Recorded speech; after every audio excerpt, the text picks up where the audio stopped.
우리는 누구나 삶의 의미와 목적을 찾으며 살아갑니다. 때로는 고난과 시련 속에서 길을 잃고 방황하기도 하지만 그때마다 하느님은 우리를 위로하시고 새로운 길로 인도하십니다. 나는 길이요 진리요 생명이다. 나를 통하지 않고서는 아무도 아버지께 갈 수 없다. 라는 요한복음 14장 6절의 말씀처럼 하느님은 단순히 초월적 존재가 아니라 우리와 함께하며 사랑으로 우리를 인도하시는 분입니다. 삶의 여러 순간 속에서 우리는 하느님의 섭리를 경험합니다. 예기치 못한 시련 앞에서 하느님의 계획을 이해하기는 어렵지만 믿음을 통해 더 큰 의미를 발견할 수 있습니다. 하느님을 사랑하는 이들, 그분의 계획에 따라 부르심을 받은 이들에게는 모든 것이 함께 작용하여 선을 이룬다는 것을 우리는 압니다. 라는 로마 신자들에게 보낸 서간 8장 28절의 말씀은 우리에게 모든 상황에서 하느님의 사랑과 섭리를 신뢰할 이유가 된다고 말합니다. 하느님은 단순히 신비로운 존재가 아니라 인간이 끊임없이 추구하는 진리, 선 그리고 아름다움의 원천입니다. 우리가 인생의 깊은 의미를 찾을 때 우리는 결국 하느님을 만나게 됩니다. 삶에서 중요한 결정을 내려야 할 때도 하느님은 우리의 인도자이십니다. 진로, 인간관계 혹은 중요한 선택의 순간에 우리는 불안하고 두려울 수 있습니다. 이럴 때 기도와 묵상은 하느님의 뜻을 찾는 좋은 방법이 됩니다. 단순히 내 소원을 말하는 것이 아니라 하느님의 목소리에 귀를 기울이는 시간입니다. 기도 후에 마음의 평안을 느낄 때 하느님이 나에게 진리의 길을 알려주셨음을 깨닫게 됩니다. 잠언 3장 5장에서 6절에 내 마음을 다하여 주님을 신뢰하고 너의 예지에는 의지하지 마라. 어떠한 길을 걷든 그분을 알아보셔라. 그분께서 내 앞길을 곱게 해주시리라. 라는 말씀을 되새겨볼 필요가 있습니다. 용서와 자비도 하느님의 중요한 성품 중 하나입니다. 우리가 다른 사람에게 상처를 받았을 때 인간적으로는 용서하기 어렵지만 하느님의 사랑을 떠올리면 마음이 열리기도 합니다. 아버지, 저들을 용서해 주십시오. 라는 루카복음 23장 34절에 나오는 예수님의 기도는 우리가 본받아야 할 용서의 본보기입니다. 용서는 상대를 위한 것이기도 하지만 사실은 우리 자신의 영혼을 자유롭게 만드는 행위입니다. 요한의 첫째 서간 4장 8절에 사랑하지 않는 사람은 하느님을 알지 못합니다. 하느님은 사랑이시기 때문입니다. 라는 말씀처럼 용서를 통해 우리는 더 깊은 평화와 자유를 누리게 됩니다. 하느님은 또한 삶의 궁극적인 목적을 알려주십니다. 세상은 물질적 성공을 삶의 목표로 제시하지만 하느님은 사랑과 나눔, 겸손과 섬김의 가치를 가르쳐 주십니다. 마테오 복음 5장 3절에 행복하여라. 마음이 가난한 사람들. 하늘나라가 그들의 것이다라는 산상수훈의 가르침은 세속적 가치보다 영적 가치의 중요성을 깨닫게 해줍니다. 철학자 성 아우구스티누스는 젊은 시절 방황하다가 결국 하느님, 당신 안에만 참된 평화가 있습니다. 라는 깨달음에 이르게 되었습니다. 인간의 영혼은 하느님 안에서만 진정한 안식을 찾을 수 있습니다. 우리가 흔들리고 지칠 때 하느님은 언제나 우리를 기다리며 다시 일어설 힘을 주십니다. 결국 하느님은 우리의 위로자, 길잡이, 용서의 본보기, 그리고 삶의 목적을 알려주시는 분이십니다. 인생의 여러 순간에 하느님을 신뢰하고 마음을 열면 우리는 더 깊은 희망과 평화를 얻게 됩니다.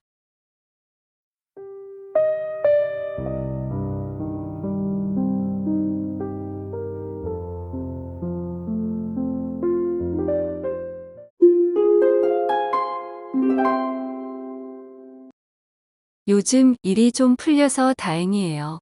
어제 친구랑 좋은 시간 보냈어요. 이런 말을 건넸을 때 상대의 반응이 조금 의외였던 적 여러분도 있으시지요? 또 자랑이야. 넌 맨날 잘 되네. 부럽다.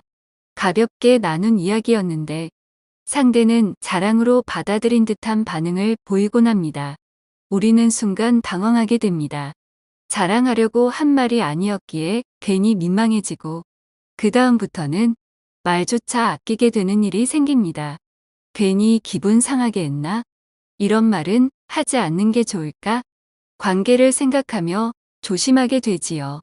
왜 평범한 말이 자랑처럼 들릴까요? 사람은 누구나 자신이 부족하다고 느끼는 부분에 민감해집니다. 사랑받고 싶은 마음, 인정받고 싶은 마음이 채워지지 않을수록 타인의 말과 행동이 자신의 결핍을 비추는 거울처럼 느껴지게 됩니다. 그래서 비교하게 되고 질투가 그 안에서 피어납니다. 하지만 사실 질투는 누군가를 미워해서 생긴 감정이 아니라 자기 안의 아픔에서 비롯된 감정일 수 있습니다. 나도 저렇게 되고 싶은데 왜 나는 아직일까? 이런 속마음이 상대방의 말에 상처처럼 느껴질 수 있는 것이지요. 질투는 결핍에서 시작됩니다. 우리는 때때로 누군가의 말에 괜히 속상해지고 자꾸 비교하게 되는 자신을 발견합니다. 그럴 때 우리 안에는 나는 충분하지 않다는 믿음이 숨어 있는지도 모릅니다. 상대방의 소소한 기쁨조차 우리에게는 자랑처럼 들리게 되는 순간, 사실은 우리가 그 영역에서 충분히 사랑받지 못했다고 느끼는 마음이 있다는 것을 알아차려야 합니다. 그 반대로 우리의 평범한 말이 누군가에게 자랑으로 들릴 때도 마찬가지입니다. 그 사람의 마음 안에 어떤 부족함과 외로움이 자리하고 있었던 건 아닐까 함께 생각해 보게 됩니다. 그러니 우리에게 필요한 건 이해와 기도입니다. 질투하는 사람을 비난하기보다는 그 안에 있는 결핍을 바라보고 조금은 더 따뜻하게 이해할 수 있기를 바랍니다. 그 사람도 아직 자신의 가치를 제대로 보지 못한 것일지도 모르니까요. 하지만 동시에 우리 자신도 지켜야 합니다. 질투 때문에 기쁨을 숨기지 않도록, 비교에 흔들리지 않도록 말입니다. 그래서 우리는 기도할 수 있습니다. 주님, 우리 모두가 남과 비교하지 않고 저마다의 자리에서 충분히 귀하다는 것을 깨닫게 해주세요. 누군가의 말에 상처받지 않고 우리도 상처 주지 않도록 지혜를 주세요. 하느님은 우리를 비교하지 않으십니다. 하느님께서는 여러분 각자를 특별한 모습으로 사랑하십니다. 누구는 빨리 달리고 누구는 천천히 피어나지만 모두가 존귀한 존재로 불리고 있다는 사실. 그것이 신앙이 주는 위로이자 회복입니다. 이사야서 43장 4절에는 이런 말씀이 있습니다. 내가 나의 눈에 값지고 소중하며 내가 너를 사랑하기 때문이다. 질투는 결핍에서 시작되지만 신앙은 그 결핍을 은총으로 채워줍니다. 그러니 오늘 여러분의 기쁨을 작게 말하지 마세요. 그리고 누군가가 아직 사랑을 모르는 그 자리에서 여러분의 따뜻한 기도와 이해가 그 마음을 조금씩 채워줄 수 있기를 바랍니다.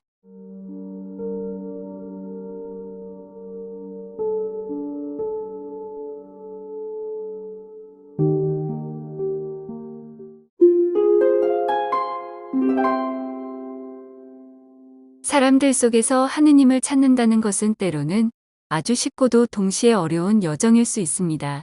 세상은 다양한 사람들로 가득 차 있고 그 안에서 하느님의 현존을 느끼고 찾는 일은 우리의 시선을 새롭게 해야만 가능합니다.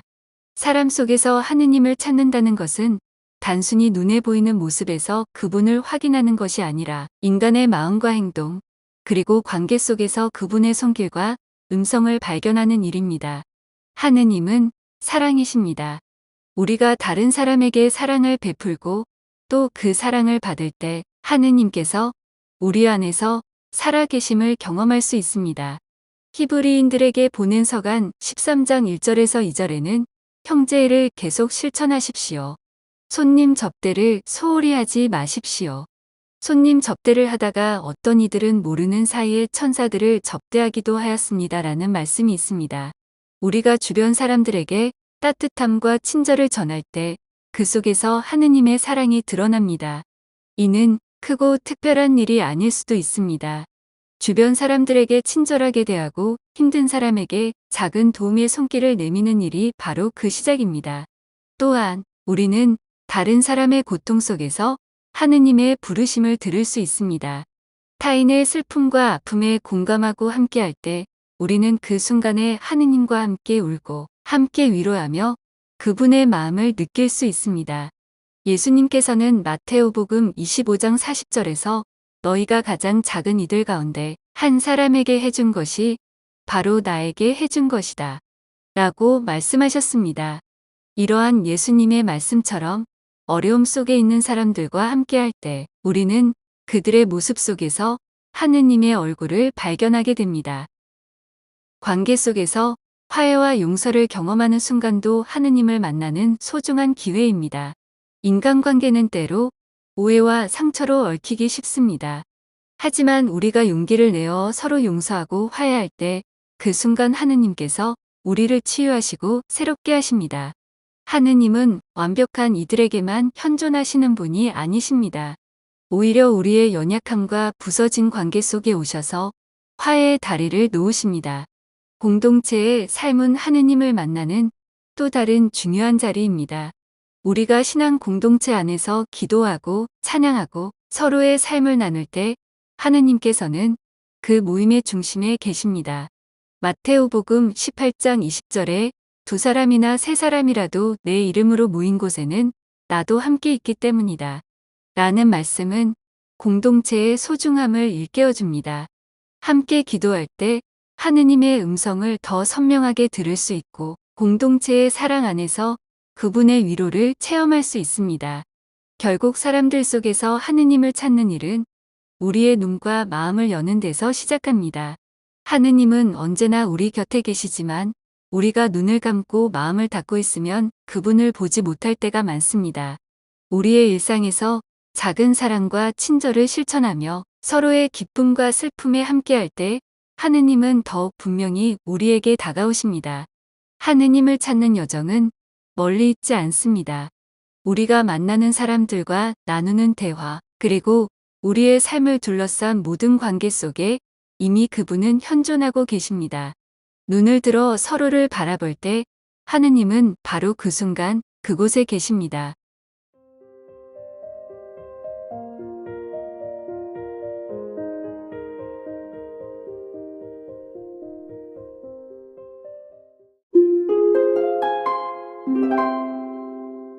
오늘은 카톨릭 신자로서 미사를 방해하는 사람을 대처하는 법에 대한 이야기를 나눠보겠습니다.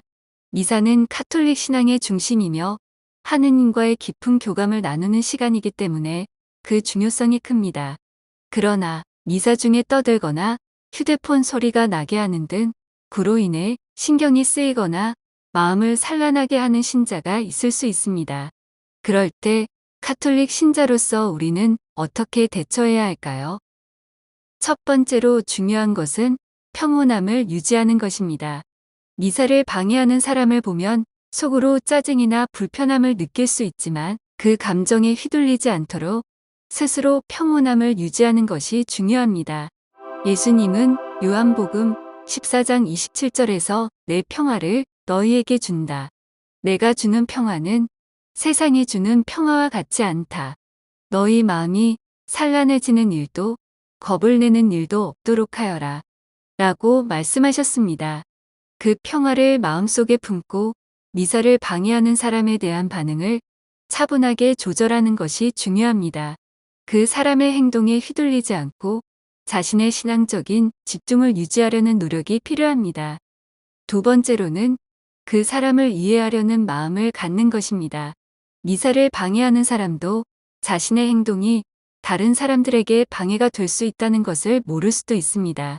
그 사람이 어떤 이유로 그런 행동을 하고 있는지 혹은 어떤 상황에 처해 있는지 이해하려고 노력하는 것이 중요합니다.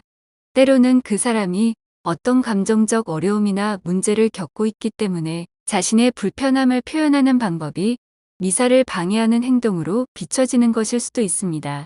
우리가 그 사람을 비난하기보다는 이해하려는 마음을 가지면 그 사람에 대한 불편함도 줄어들 수 있습니다. 세 번째로는 부드럽게 조언을 해주는 것입니다. 만약 그 사람이 가까운 사람이라면 나중에 미사 후에 부드럽게 이야기할 수 있습니다. 미사 중에는 조용히 기도하는 시간이니까 조금 더 조용히 해주면 좋겠어 라고 정중하게 말하는 것이 좋습니다. 중요한 것은 비판적이거나 공격적인 태도가 아니라 상대방의 마음을 상하지 않게 배려하는 태도입니다. 네 번째로, 기도를 통해 상황을 넘기는 것입니다. 미사를 방해하는 사람으로 인해 신경이 쓰일 때 기도를 통해 마음을 다스리는 것이 중요합니다. 기도는 우리가 내면의 평화를 유지하고 하느님의 뜻을 따르는 데 도움을 줍니다.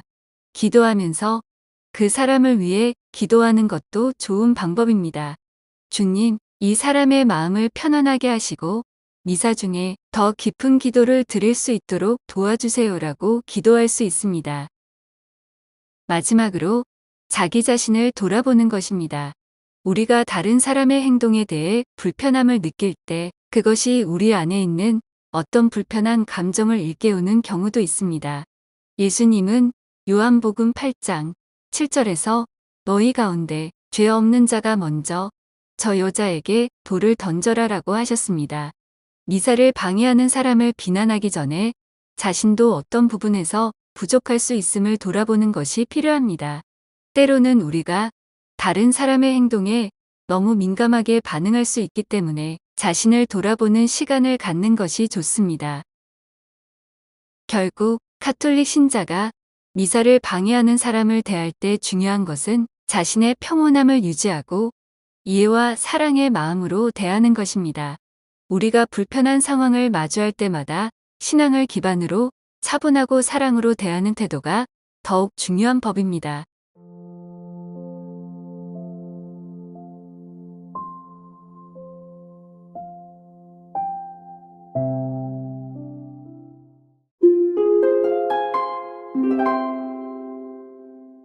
우리는 누구나 사람들과의 관계 속에서 살아갑니다. 가족, 친구, 동료, 이웃까지 인간은 사회적 존재로 서로에게 영향을 주고받으며 살아가죠. 사랑과 배려 속에서 관계를 맺는 것은 우리의 삶을 풍요롭게 만듭니다. 하지만 가끔은 지나치게 가까운 관계나 감정적으로 얽힌 상황이 오히려 우리를 지치게 하거나 하느님께 집중하지 못하게 만들기도 합니다. 성경은 우리에게 건강한 거리감과 마음의 평화를 유지하라고 가르칩니다. 모든 것을 분별하여 좋은 것은 간직하고 악한 것은 무엇이든 멀리하십시오. 테살로니가 신자들에게 보낸 첫째 서간 5장 21절에서 22절의 말씀입니다. 이 말씀은 단순히 선과 악을 구분하는 데 그치지 않고 무엇이 하느님 안에서 나에게 유익한지를 분별하라는 의미를 담고 있습니다. 사람들과의 관계에서도 이 분별이 필요합니다.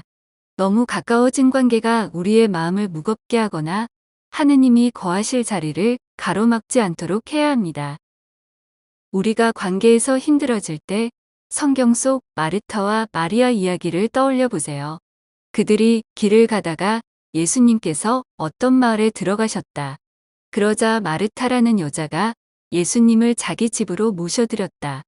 마르타에게는 마리아라는 동생이 있었는데 마리아는 주님의 발치에 앉아 그분의 말씀을 듣고 있었다. 그러나 마르타는 갖가지 시중 드는 일로 분주하였다. 그래서 예수님께 다가가 주님, 제 동생이 저 혼자 시중 들게 내버려 두는데도 보고만 계십니까? 저를 도우라고 동생에게 일러주십시오.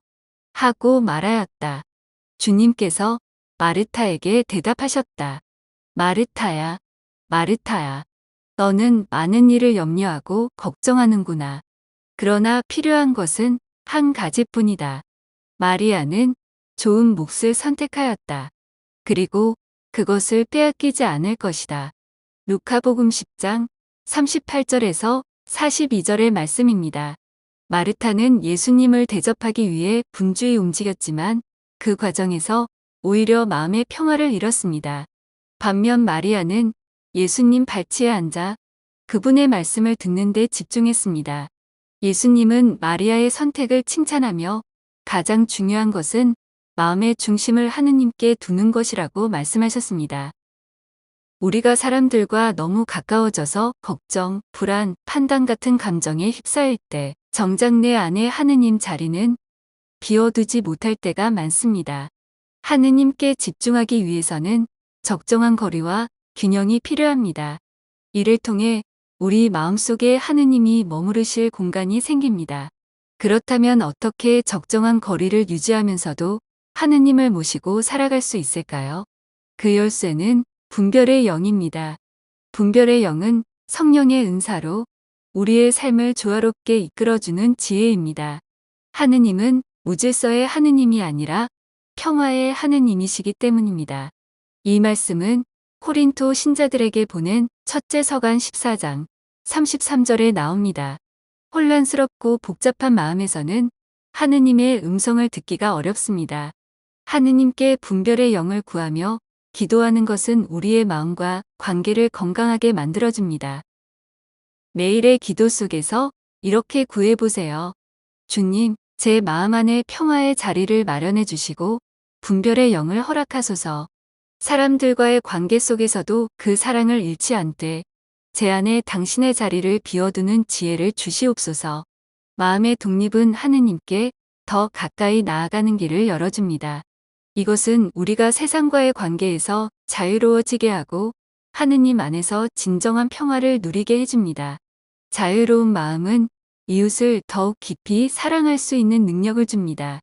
하느님 안에서 나 자신을 채우고 그 충만함으로 사람들을 사랑할 때 우리의 삶은 더욱 풍요롭고 빛나게 됩니다.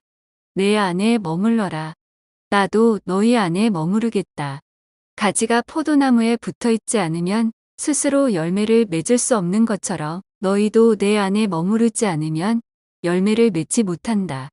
요한복음 15장 4절의 말씀입니다. 하느님께 마음의 자리를 남겨두는 것은 단순히 신앙적인 행위가 아니라 나 자신을 사랑하고 이웃을 진정으로 사랑하는 길입니다. 마음의 중심을 하느님께 두고 관계에서도 분별의 지혜를 발휘한다면 우리는 하느님 그리고 사람들과 더 깊은 사랑을 나눌 수 있을 것입니다.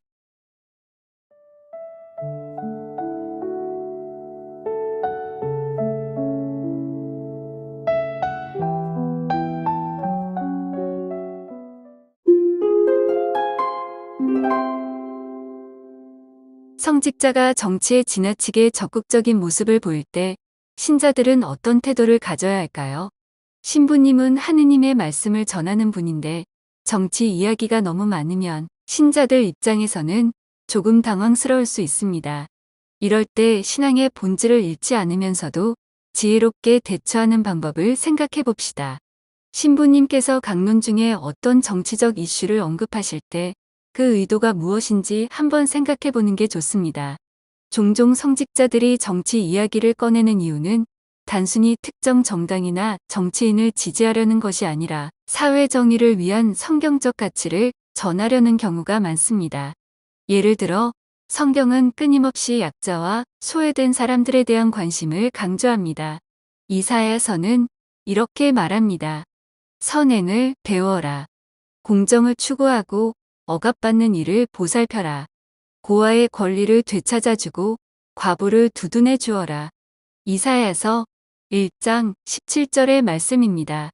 그러니 신부님이 빈곤, 인권, 환경 문제 등을 언급하신다면 정치적 논쟁보다는 그 안에 담긴 성경적 메시지를 이해하려고 노력해 보세요. 하지만 문제가 되는 것은 신부님의 강론이 특정 정당이나 정치인을 지지하거나 반대하는 것처럼 들릴 때입니다. 이런 상황에서 신자들은 어떻게 해야 할까요?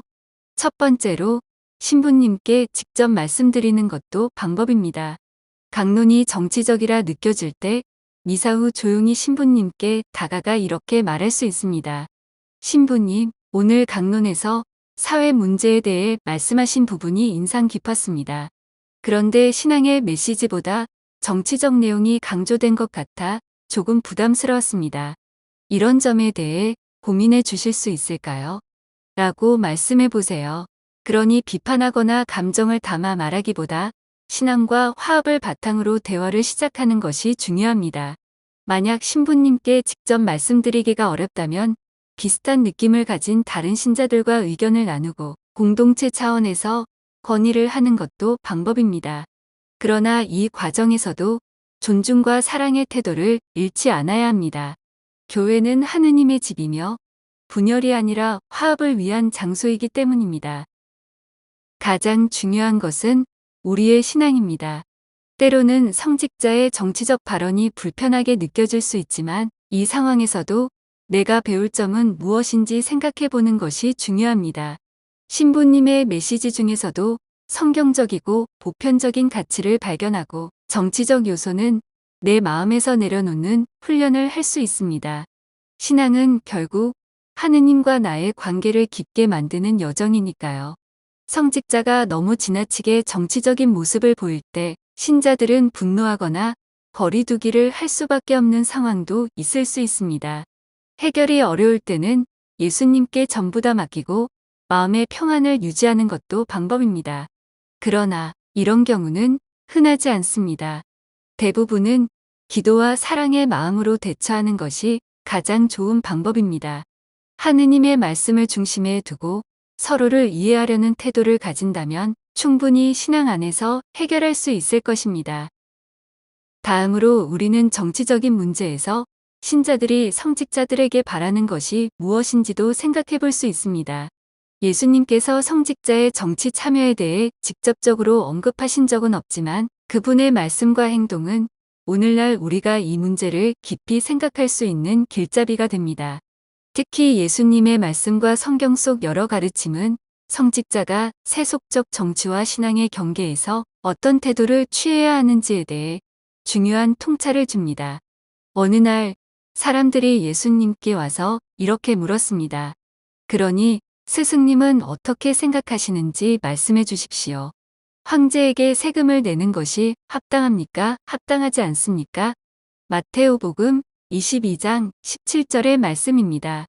이 질문은 단순히 세금 문제를 묻는 것이 아니라 예수님을 정치적 논쟁에 끌어들이려는 의도였습니다. 세금을 바치라고 하면 민족주의자들이 반발할 것이고 바치지 말라고 하면 로마의 권력에 도전하는 꼴이 되니까요. 그런데 예수님은 놀라운 답변을 하셨습니다. 황제의 것은 황제에게 돌려주고 하느님의 것은 하느님께 돌려드려라.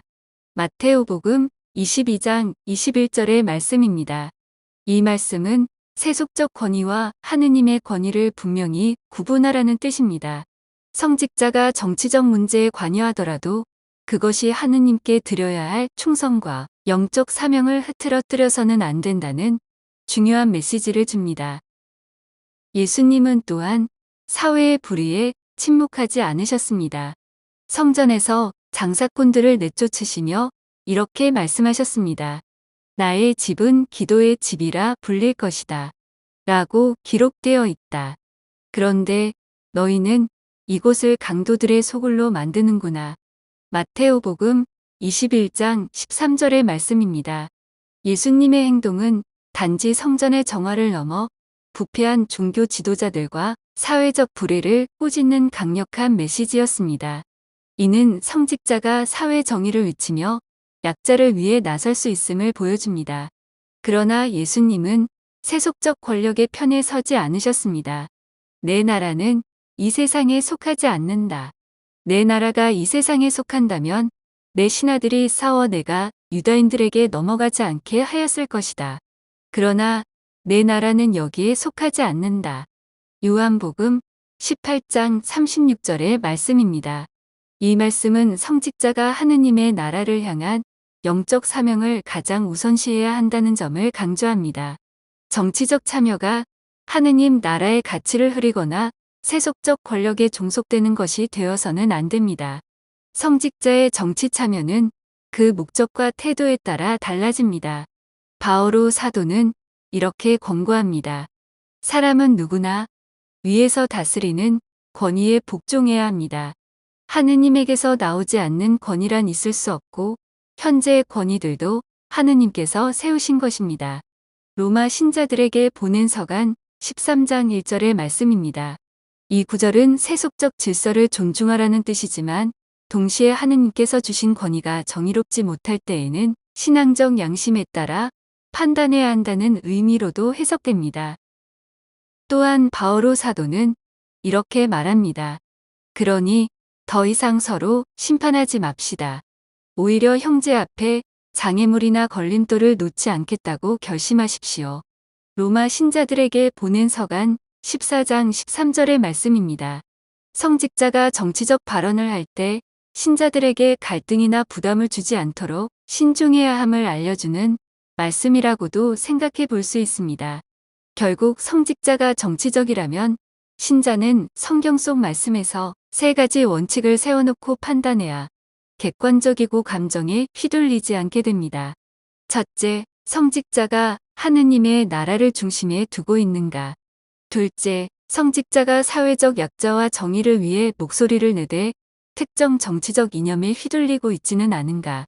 셋째, 성직자가 신자들의 신앙과 자유를 존중하며 화합을 이끌려고 노력하고 있는가입니다. 예수님은 이렇게 말씀하셨습니다. 행복하여라, 평화를 이루는 사람들. 그들은 하느님의 자녀라 불릴 것이다. 마테오복음 5장 9절의 말씀입니다. 결론적으로 신자들이 바라는 것은 성직자의 모든 행동이 성경 말씀에서처럼 화평과 사랑을 이루는 방향으로 나가는 것이 아닐까요?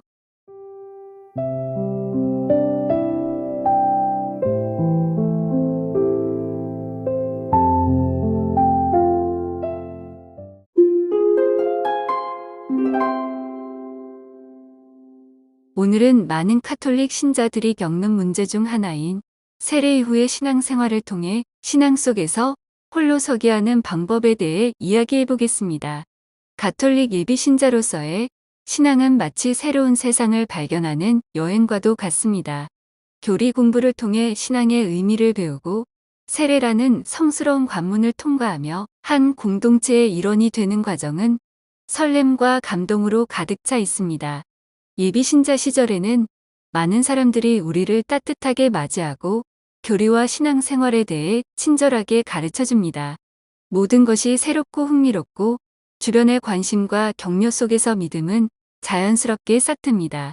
그러나 세례를 받은 후부터는 상황이 달라집니다. 어느 순간 아무도 손을 잡아주지 않고 관심도 줄어들며 믿음은 이제 온전히 개인의 몫으로 남겨집니다. 이때 우리는 마치 넓고 깊은 바다에 홀로 떠 있는 것 같은 막막함을 느낍니다. 아무도 가르쳐 주지 않는 것 같은 느낌을 갖게 됩니다. 왜 이런 일이 생길까요? 세례를 받은 후 우리는 이제 성숙한 신앙인으로 자립하기를 기대받습니다. 하지만 문제는 그 과정이 너무나도 갑작스럽다는 것입니다. 아무도 다음 단계로 나아가는 법을 알려주지 않고 어떤 방향으로 나아가야 할지 알려주는 이도 없습니다. 이로 인해 많은 이들이 믿음에 대한 열정을 잃고 냉담자가 되어 신앙의 길에서 멀어지곤 합니다. 나의 형제 여러분, 갖가지 시련에 빠지게 되면 그것을 다시 없는 기쁨으로 여기십시오. 여러분도 알고 있듯이 여러분의 믿음이 시험을 받으면 인내가 생겨납니다. 그 인내가 완전한 효력을 내도록 하십시오. 그리하면 모든 면에서 모자람 없이 완전하고 온전한 사람이 될 것입니다. 야고보서간 1장 2절에서 4절의 말씀입니다. 이런 카톨릭의 문제 때문에 성직자나 신자들은 냉담자를 비판할 자격이 없다고도 할 수 있습니다. 카톨릭은 세례 이후를 위한 적극적인 프로그램이 필요합니다. 그렇다면 우리는 이런 상황 속에서 어떻게 신앙생활을 이어나갈 수 있을까요? 먼저 중요한 것은 신앙의 책임을 스스로 받아들이는 것입니다. 예비 신자 시절에는 누군가가 준비해둔 교리를 듣고 익히는 것이 전부였다면 세례 후에는 스스로 신앙을 탐구하고 성장시키는 노력이 필요합니다. 이는 일주일에 한 번 성당에 가는 미사 참석만으로는 충분하지 않습니다. 성경을 읽거나 기도하는 습관을 만들어 일상 속에서 하느님과 함께하는 시간을 늘려야 합니다. 처음에는 하루 5분만이라도 감사의 기도를 드리는 것으로 시작해도 좋습니다. 작은 변화가 모여 신앙을 단단하게 만들어갑니다. 예수님께서는 이렇게 말씀하셨습니다. 나는 포도나무요 너희는 가지다. 내 안에 머무르고 나도 그 안에 머무르는 사람은 많은 열매를 맺는다. 너희는 나 없이 아무것도 하지 못한다. 요한복음 15장 5절의 말씀입니다. 우리의 신앙은 하느님과의 지속적인 연결 속에서만 열매를 맺을 수 있습니다. 공동체와의 연결을 유지하는 것도 매우 중요합니다. 많은 냉담 신자들이 신앙의 끈을 놓게 되는 이유 중 하나는 성당 공동체와의 단절입니다. 하지만 성당에는 여전히 다양한 신앙 모임이나 봉사 활동이 있습니다. 청년 모임, 성경 공부, 기도 모임 등 관심 있는 모임에 참여해 보세요. 어떤 모임에 참석을 하든지 그 모임들 중에 성경 공부를 포함시키는 것이 좋습니다. 이런 활동들은 단지 신앙적인 성장을 돕는 것을 넘어 비슷한 고민을 가진 사람들과 관계를 맺고 서로에게 위로와 영감을 줄 수 있는 기회를 제공합니다. 성경에서도 이렇게 권합니다. 어떤 이들이 습관적으로 그러듯이 우리의 모임을 소홀히 하지 말고 서로 격려합시다. 여러분도 보다시피 그날이 가까이 오고 있으니 더욱더 그렇게 합시다. 히브리인들에게 보낸 서간 10장 25절의 말씀입니다. 또한 신앙에 대한 끊임없는 질문과 배움의 자세가 필요합니다. 세례를 받았다고 해서 신앙에 대한 모든 답을 얻은 것은 아닙니다. 오히려 세례 후에는 더 많은 질문이 생기기 마련입니다. 이런 질문들을 그냥 넘기지 말고 신부님이나 성당 내 영적 지도자와 상담하거나 가톨릭 서적을 통해 답을 찾아보세요. 유튜브에도 많은 정보들이 있습니다. 그런데 유튜브는 서적과는 달라서 잘 선별을 해야 합니다. 여러분이 성경과 기도를 생활화하면 어떤 콘텐츠를 접해야 하는지 잘 분별할 수 있습니다. 그러면 유튜브를 통해서도 신앙적으로 많은 도움을 얻을 수 있습니다. 이렇게 신앙은 정체된 상태로 머무르지 않습니다. 질문하고 탐구하는 과정에서 더 깊은 깨달음과 확신을 얻게 됩니다. 아무것도 걱정하지 마십시오. 어떠한 경우에든 감사하는 마음으로 기도하고 간구하며 여러분의 소원을 하느님께 아뢰십시오. 그러면 사람의 모든 이해를 뛰어넘는 하느님의 평화가 여러분의 마음과 생각을 그리스도 예수님 안에서 지켜줄 것입니다. 필리피 신자들에게 보낸 서간 4장 6절에서 7절의 말씀입니다. 가장 중요한 것은 성경을 가까이 하면서 기도와 묵상을 통해 하느님과의 관계를 지속적으로 유지하는 것입니다. 이런 노력에도 여전히 아무도 우리를 도와주지 않는 것 같고 세상이 무관심한 것처럼 느껴질 때도 있습니다. 하지만 하느님은 언제나 우리와 함께 하십니다. 우리가 기도와 침묵 속에서 그분께 마음을 열 때 하느님은 우리의 외로움을 채워주시고 우리의 길을 비추어 주십니다. 그리고 아무리 신앙생활이 외롭다고 신앙이 목적이 아닌 신자들과 친분을 쌓는 것은 조심하는 것이 좋습니다. 신자들 중에도 여러분의 신앙에 도움이 되는 신자가 있고 그 반대인 신자도 있을 수 있습니다. 잘 분별하지 않으면 하느님보다 신자들과의 친분에 더 몰두해서 하느님을 소홀히 하는 결과를 만들 수도 있습니다. 여러분이 말씀과 기도를 가까이 하면 수호천사께서 도와주십니다. 결국 신앙생활은 누군가가 손을 잡아주기만을 기다리는 것이 아니라 스스로 하느님과의 관계를 맺어가는 과정입니다. 아무도 가르쳐주지 않는 것 같을 때 그것은 어쩌면 하느님께서 우리에게 신앙의 깊은 뿌리를 내릴 기회를 주신 것일지도 모릅니다. 보라, 내가 세상 끝날까지 언제나 너희와 함께 있겠다.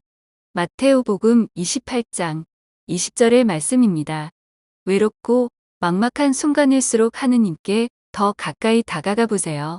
그분은 언제나 우리와 함께 하시며 우리가 주저앉지 않도록 힘을 주십니다.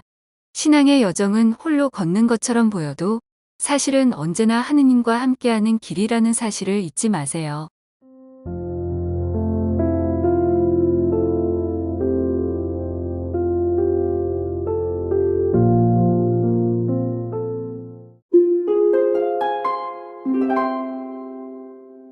마음이 허할 때의 감정은 누구나 한 번쯤 경험해 보셨을 것입니다.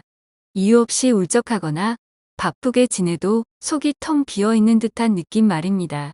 아무리 노력해도 만족스럽지 않고 오히려 더 큰 공허함이 밀려오는 순간들이 있지요. 이런 마음은 왜 생기는 걸까요? 그리고 그 허전함은 어떻게 하면 채울 수 있을까요? 성경은 이러한 상태에 대해 따뜻한 위로와 지혜를 전해줍니다.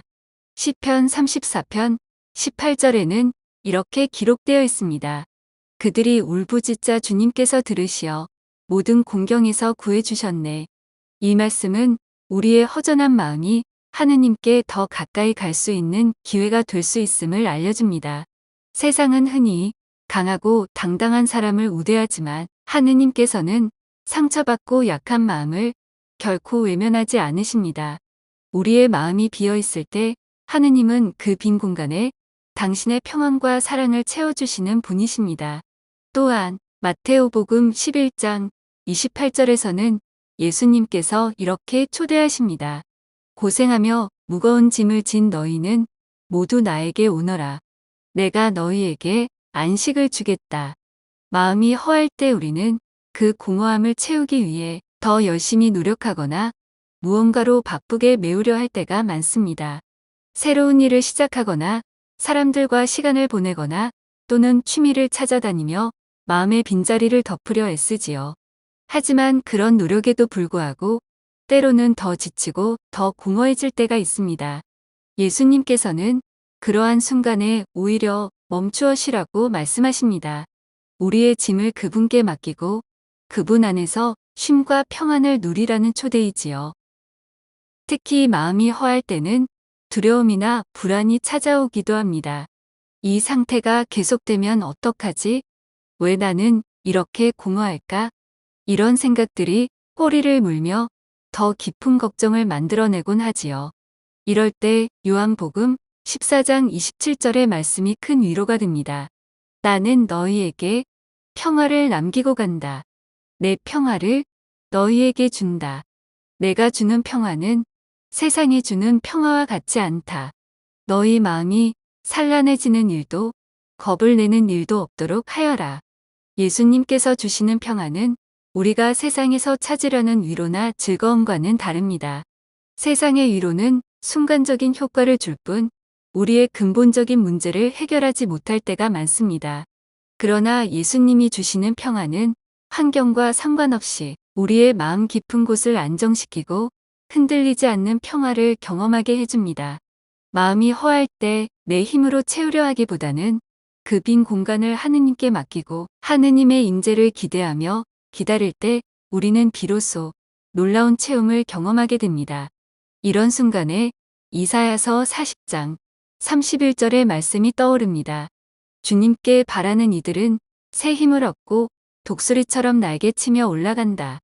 그들은 뛰어도 지칠 줄 모르고 걸어도 피곤한 줄 모른다.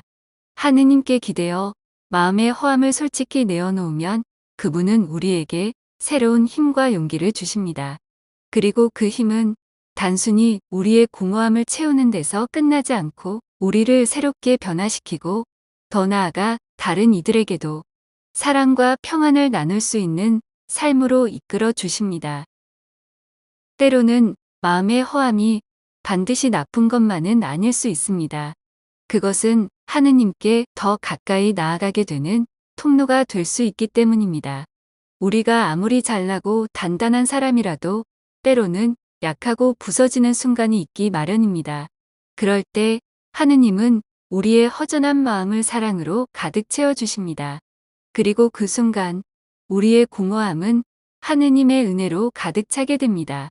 그러니 마음이 허할 때 억지로 감추거나 채우려고 애쓰지 말고 그 빈 공간을 하느님께 내어드려 보세요. 그 안에서 하느님이 주시는 특별한 평안과 채움의 은혜를 경험해 보시기 바랍니다.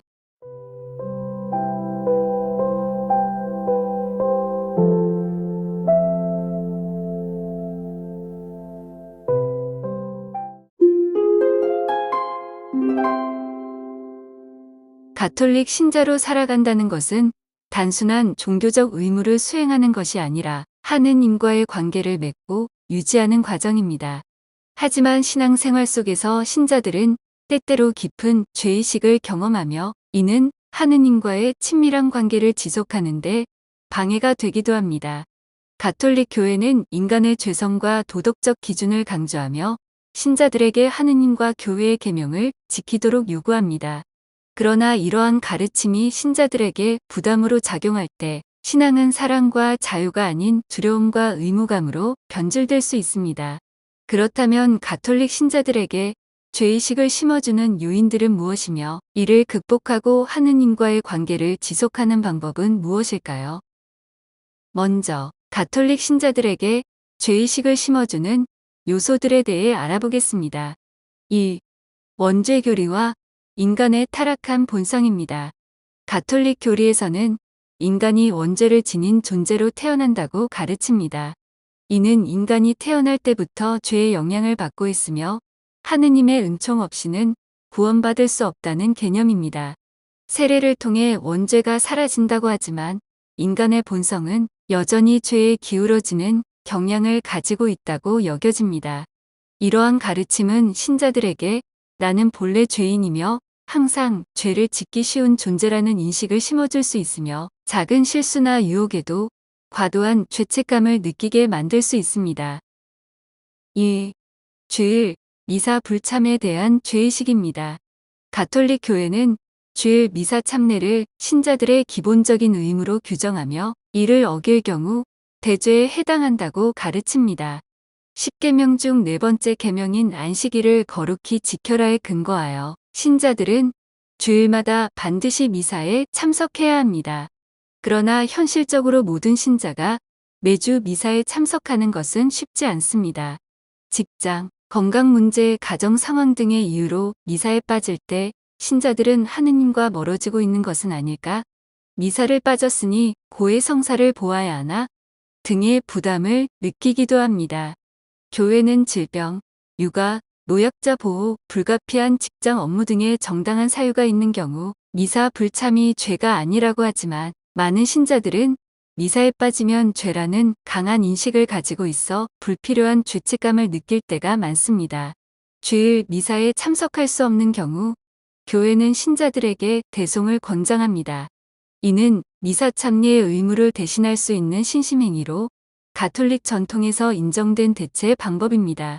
대송의 형태는 다양하며 성경 읽기, 묵주기도, 주일의 독서와 복음 묵상, 영적 성체를 모시는 기도 등을 포함할 수 있습니다. 교회는 신자들이 어쩔 수 없이 미사에 참석하지 못할 경우 단순히 미사를 건너뛰는 것이 아니라 가능한 방법으로 주일을 거룩하게 보내도록 권고합니다. 하지만 이는 미사의 본래 의미를 고려할 때 단순한 대체 방법이라기보다 신자들에게 기도하는 습관을 유지하도록 돕는 보완책에 가깝습니다. 오히려 요즘 같은 시대에는 온라인 미사를 드리는 것이 더 효과적인 대안이 될 수 있습니다. 직접 성체를 영할 수는 없지만 온라인 미사를 통해 신령 성체의 기도로 영적 성체를 모시고 하느님과의 관계를 유지할 수 있습니다. 3. 고해 성사에 대한 부담과 죄의 반복입니다. 가톨릭 신자들은 죄를 지었을 때 고해 성사를 통해 하느님의 용서를 받아야 한다고 배웁니다. 하지만 반복적으로 같은 죄를 고백할 때 신자들은 부담을 느낄 수 있습니다.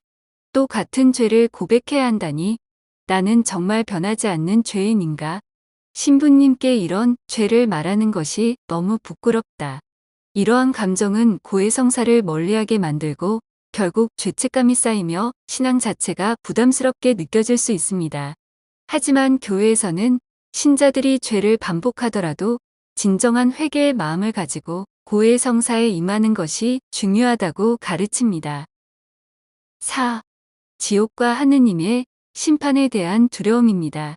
가톨릭 교회의 가르침에 따르면 대죄를 지은 상태에서 회개하지 않고 죽으면 영원한 지옥에 떨어진다고 합니다. 이러한 가르침은 신자들에게 경각심을 주는 동시에 하느님을 사랑의 존재가 아니라 심판하시는 두려운 분으로 여기게 만들 수도 있습니다. 나는 너무 많은 죄를 지었으니 하느님께 용서받을 수 없을지도 몰라.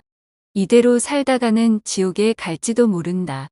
이러한 두려움은 신앙을 자유와 평화가 아닌 불안과 부담으로 변질시킬 위험이 있습니다. 하지만 하느님은 죄인을 벌하시기보다 회개하기를 기다리시는 분이라는 사실을 기억하는 것이 중요합니다. 그렇다면 이러한 죄의식을 극복하고 하느님과의 관계를 지속하는 방법은 무엇일까요? 1. 죄의식을 성장의 기회로 바라보기입니다. 신앙생활에서 중요한 것은 완벽한 수행이 아니라 하느님과의 관계를 지속적으로 맺으려는 태도입니다. 죄를 짓지 않는 것이 아니라 부족함 속에서도 하느님의 자비를 신뢰하고 나아가는 것이 핵심입니다. 2. 고해성사를 벌이 아닌 치유의 과정으로 인식하기입니다. 고해성사는 하느님의 용서를 경험하는 기회이지 신자를 정죄하기 위한 것이 아닙니다.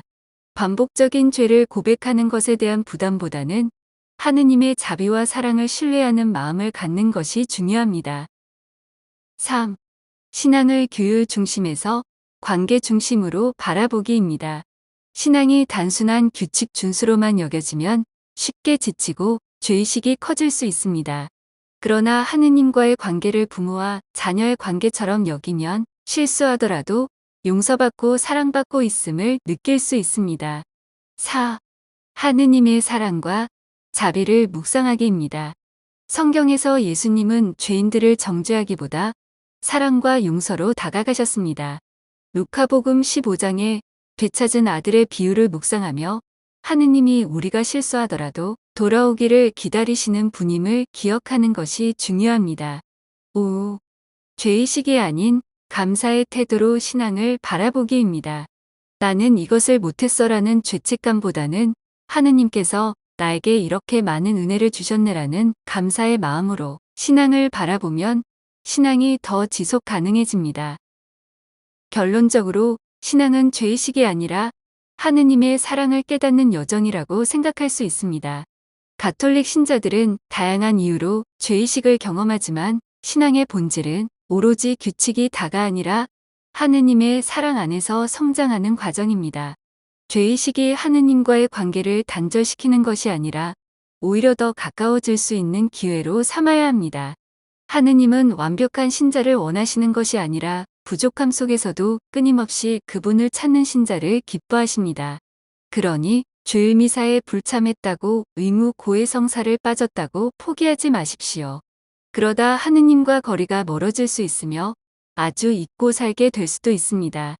그것이 가장 큰 문제입니다. 온라인 콘텐츠를 잘 선별하여 성경 읽기, 기도, 묵상, 온라인 미사 등의 개인성화 루틴을 만드는 것을 추천드립니다. 하느님과의 끈이 유지되어야 죄의식 없이 공동체로 돌아오기가 더 쉬울 것입니다. 온라인 콘텐츠를 잘 활용하여 개인성화를 매일 실천하고 있으면 언제든 성당으로 부담 없이 돌아올 수 있습니다. 이렇게 일상에서 하느님과의 끈을 유지하는 장치를 만들어서 항상 하느님과의 관계가 우선이라는 마음을 갖고 죄의식을 떨쳐버리시기 바랍니다.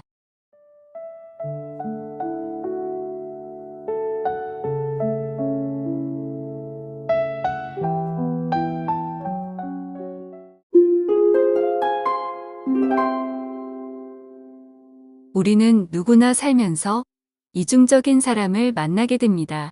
겉으로는 친절하고 상냥해 보이지만 뒤에서는 딴소리를 하거나 행동이 말과 다를 때가 있죠. 이런 사람들을 어떻게 대처해야 할까요? 사실 성경에서도 이중적인 사람과 관련된 이야기를 발견할 수 있습니다. 성경은 우리에게 삶의 지혜를 주는 놀라운 책입니다. 먼저 예수님의 제자 중 하나였던 유다를 떠올려 봅시다. 유다는 예수님을 사랑한다고 말했지만 결국은 30냥의 예수님을 배신했습니다. 그는 겉으로는 예수님과 함께 기도하고 식탁을 나누었지만 뒤로는 로마 군인들에게 예수님을 넘길 계획을 세웠습니다. 이런 이중적인 태도로 인해 예수님은 십자가에 못 박히는 고난을 겪으셨죠. 예수님은 유다의 이중성을 아셨음에도 그를 꾸짖거나 멀리하지 않으셨습니다. 오히려 마지막 만찬에서도 유다를 사랑으로 대하셨습니다. 여기서 우리는 중요한 교훈을 얻을 수 있습니다. 이중적인 사람과의 관계에서도 우리의 행동은 사랑과 품위로 유지되어야 한다는 점입니다. 물론 이 말이 그들의 행동을 무조건 용인하라는 뜻은 아닙니다. 대부분 이중적인 행동은 불안, 자기방어, 인정받고 싶은 욕구에서 비롯됩니다. 상대방이 왜 그런 행동을 하는지 이해하려고 노력하면 마음이 조금 가벼워질 수 있습니다. 유다 역시 돈에 대한 욕심과 두려움이 그의 배신을 이끌었을 가능성이 큽니다. 이중적인 행동이 반복될 때는 솔직히 표현하는 것이 중요합니다. 하지만 너무 날카로운 방식은 피해야 합니다. 예를 들어, 당신의 말과 행동이 달라 보이는데 혹시 내가 오해한 부분이 있을까요? 라고 부드럽게 질문해 보세요.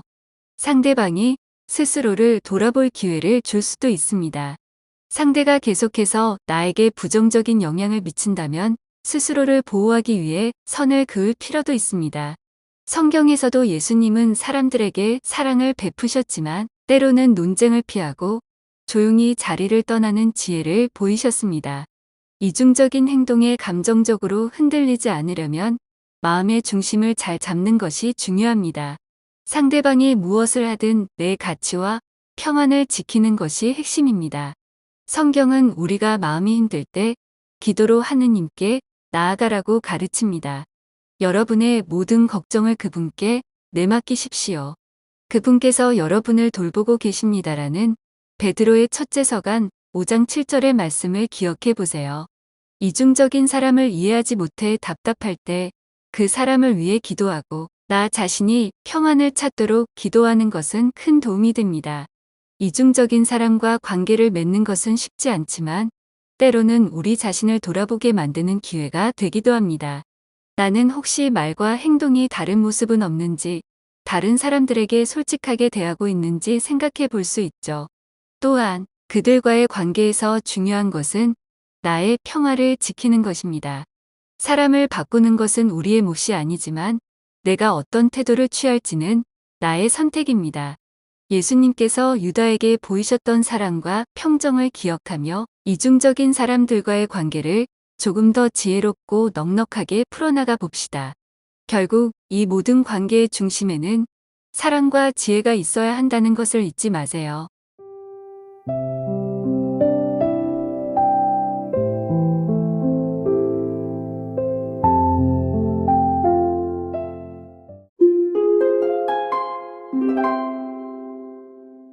하느님께서는 때때로 신자를 주변 사람들과 고립시키시는데 이런 일은 성경에 종종 등장하는 주제입니다. 하지만 이런 고립은 단순한 외로움이 아니라 더 깊은 목적을 위한 준비와 성장을 위한 과정일 때가 많습니다. 요셉은 어렸을 때부터 아버지 야곱의 사랑을 듬뿍 받는 아들이었어요. 형들 사이에서도 특별히 사랑받았다는 건 참 좋은 일이었지만 그것이 문제의 시작이 되기도 했어요. 형들은 요셉을 질투하기 시작했고 요셉이 꿈꾼 이야기를 듣고는 더 크게 화를 냈어요. 요셉의 꿈은 형들과 부모가 자신에게 절을 한다는 내용이었거든요. 형들 입장에서는 도저히 받아들일 수 없는 꿈이었죠. 그러던 어느 날 형들은 자신들을 찾아온 요셉을 몰래 잡아 깊은 구덩이에 던져버리고 상인들에게 팔아버렸어요. 요셉은 그렇게 이집트로 끌려가 노예가 되었죠. 하지만 요셉은 그 상황에서도 낙심하거나 하느님을 원망하지 않았어요. 오히려 자신이 처한 자리에서 최선을 다했어요. 그는 포티파르라는 주인의 집에서 일하게 되었는데 그의 성실함과 신뢰로 모든 일을 잘 해냈어요. 포티파르도 요셉을 신뢰하며 모든 일을 맡겼죠. 그런데 이번에는 억울한 일을 겪게 됩니다. 포티파르의 아내가 요셉을 유혹했지만 요셉은 이를 거부했어요. 하지만 그녀는 요셉을 모함했고 결국 요셉은 감옥에 갇히게 되었죠. 감옥에 갇힌 상황은 더욱 절망적이었을 거예요. 자신이 잘못한 것도 없는데 이유 없이 고립된 요셉은 얼마나 답답했을까요? 하지만 놀랍게도 요셉은 감옥에서도 하느님께 의지하며 그곳에서 주어진 일들을 성실히 해나갔어요. 하느님은 그런 요셉과 함께 하셨고 요셉에게 꿈을 해석하는 특별한 능력을 주셨어요. 어느 날 이집트의 왕 파라오가 이상한 꿈을 꾸게 되었어요. 그 누구도 그 꿈의 의미를 풀지 못했을 때 요셉이 불려왔습니다. 하느님이 주신 지혜로 요셉은 그 꿈을 해석했고 곧 닥쳐올 흉년을 대비하는 방안을 제안했어요. 이로 인해 요셉은 단숨에 이집트의 총리가 되었습니다. 노예로 팔려온 이방인이 이집트의 두 번째 지도자가 된 거죠. 요셉은 그 이후에도 하느님의 계획을 깨닫게 됩니다. 흉년이 닥치자 그의 형들이 곡식을 구하러 이집트로 왔고 결국 요셉 앞에 서게 되었어요.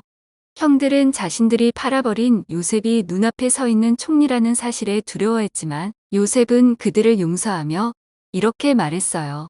형님들이 나를 해치려 하였으나 하느님께서는 그것을 선으로 바꾸셨습니다.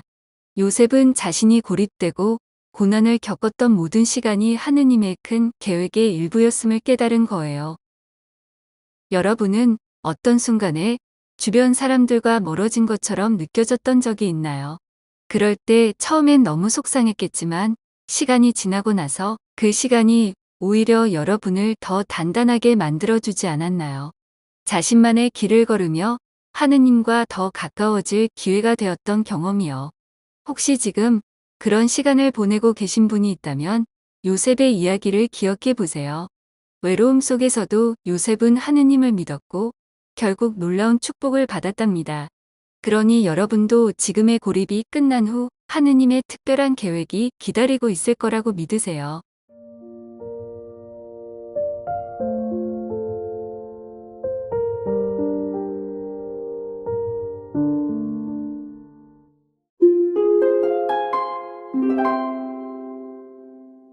성경에는 좋은 영과 나쁜 영들의 이야기가 많이 나오는데요. 오늘은 나쁜 영 중에서 사람을 속이는 영들에 대해 이야기해 보겠습니다.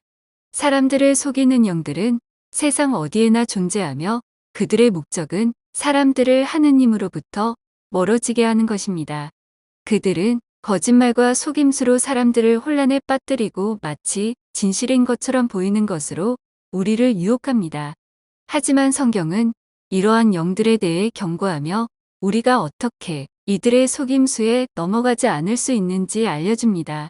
어떤 사람들은 나는 똑똑하니까 속지 않을 거야 라고 자신할 수도 있습니다. 그러나 속이는 영들은 단순히 거짓말을 하는 것이 아니라 선한 것처럼 보이거나 빛의 천사처럼 가장하여 다가옵니다. 성경에서는 이렇게 말합니다. 그러나 놀랄 일이 아닙니다. 사탄도 빛의 천사로 위장합니다. 그러니 사탄의 일꾼들이 의로움의 일꾼처럼 위장한다 하여도 이상한 일이 아닙니다. 그들의 종말은 그들의 행실대로 이루어질 것입니다. 코린토 신자들에게 보낸 둘째 서간 11장 14절에서 15절에 나오는 이 말씀은 속이는 영들이 우리가 원하는 것을 이용하거나 우리가 선하다고 믿는 것을 통해 우리의 경계를 허물려 한다는 것을 보여줍니다. 사람을 속이는 영들은 우리의 욕망을 활용하기도 합니다. 그들은 우리가 간절히 원하는 것을 미끼로 사용해 우리의 마음을 유혹합니다.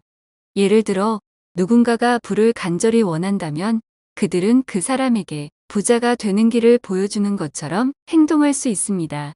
그러나 그 길이 하느님의 뜻과 반대되는 것이라면 결국 그것은 우리를 파멸로 이끌 수 있습니다. 성경은 이렇게 경고합니다. 사람은 저마다 자기 욕망에 사로잡혀 꼬임에 넘어가는 바람에 유혹을 받는 것입니다. 야고보서 1장 14절의 말씀입니다. 우리의 욕망이 커질수록 우리는 진리를 분별하기 어려워질 수 있습니다. 사람을 속이는 영들은 두려움과 불안을 심어 우리의 믿음을 흔들기도 합니다.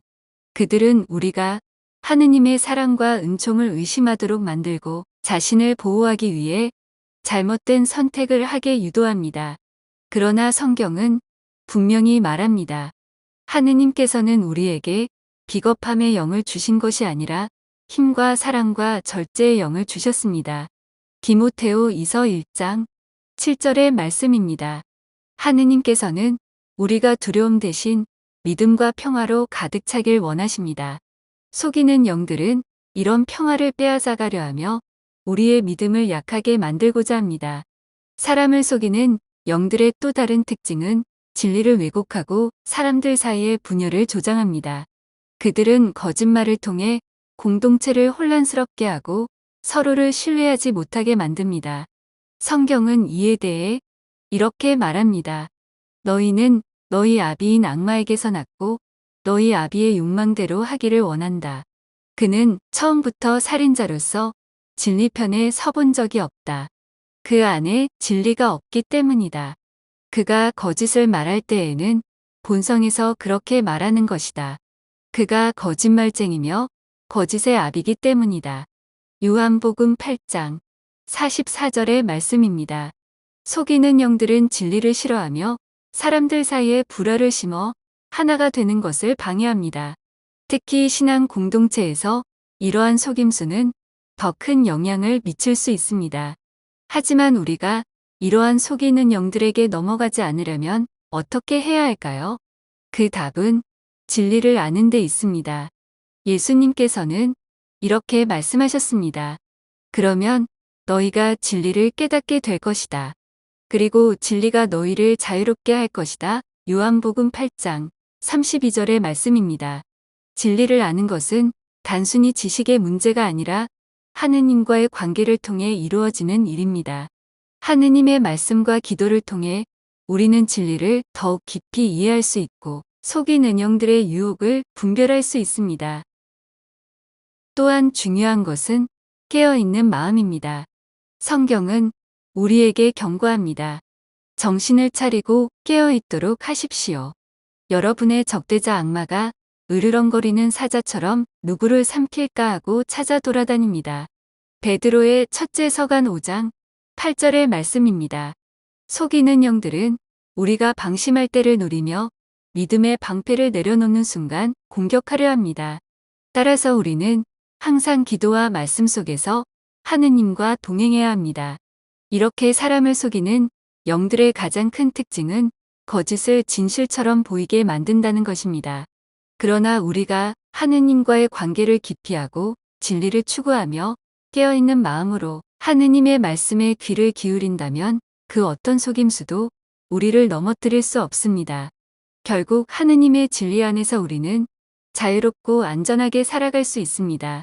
그러나 저는 하느님께 가까이 있음이 저에게는 좋습니다. 저는 주 하느님을 제 피신처로 삼아 당신의 모든 업적을 알리렵니다. 시편 73장 28절의 말씀입니다. 이 말씀처럼 하느님과 가까이 있기를 간절히 원하고 노력할 때 우리는 모든 속임수에서 벗어나 진정한 평화를 누릴 수 있을 것입니다.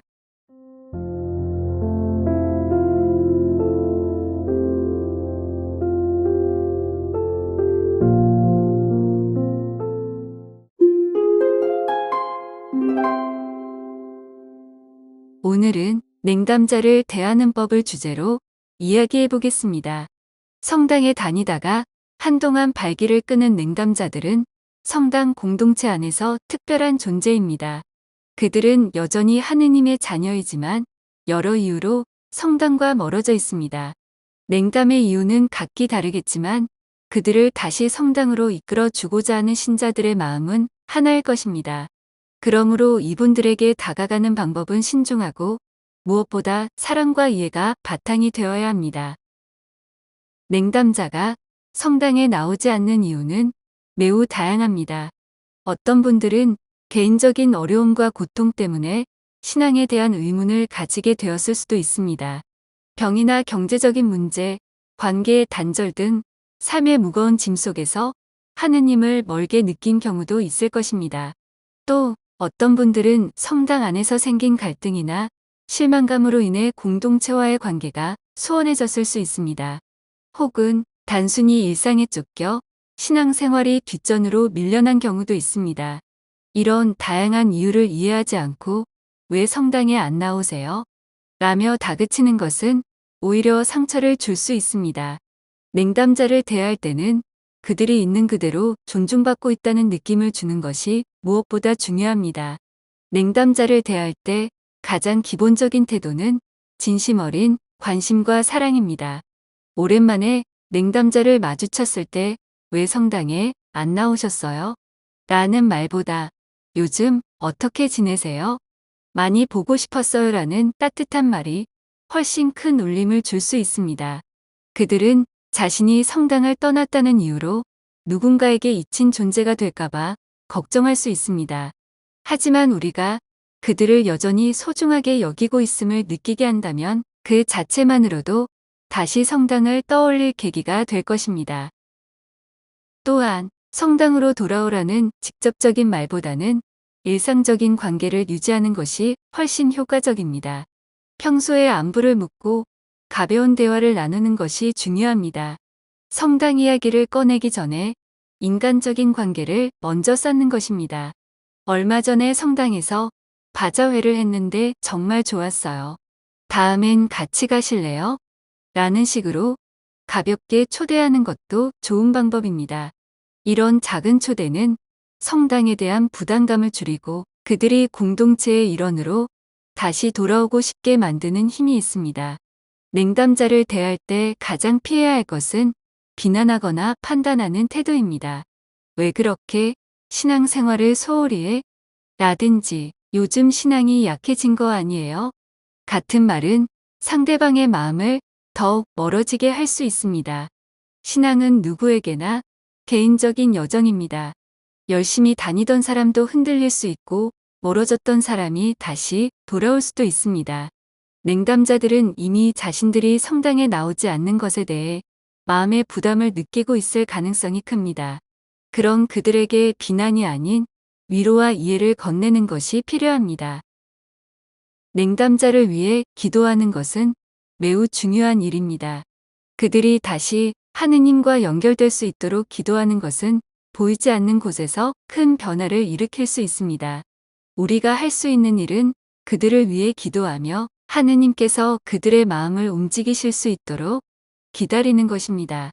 하느님은 때로 우리가 상상하지 못한 방식으로 사람들의 마음을 열어주시기 때문에 우리의 역할은 그분의 뜻 안에서 다리를 놓아주는 것에 지나지 않습니다.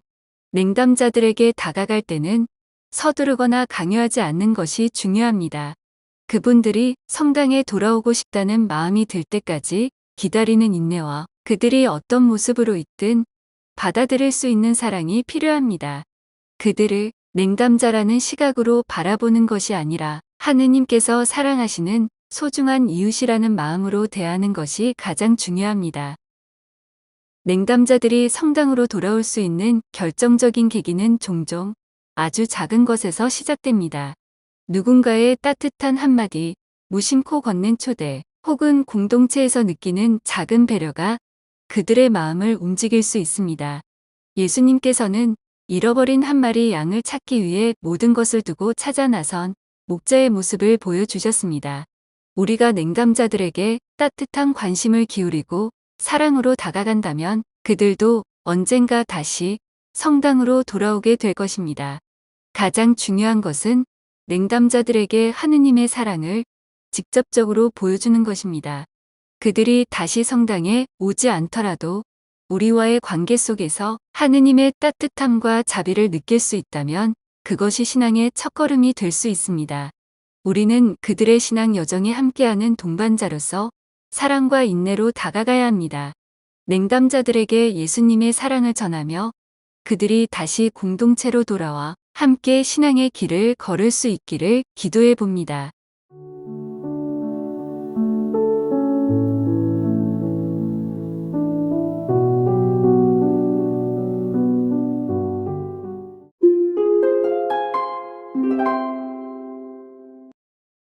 내 마음을 안다. 그것으로 충분하다.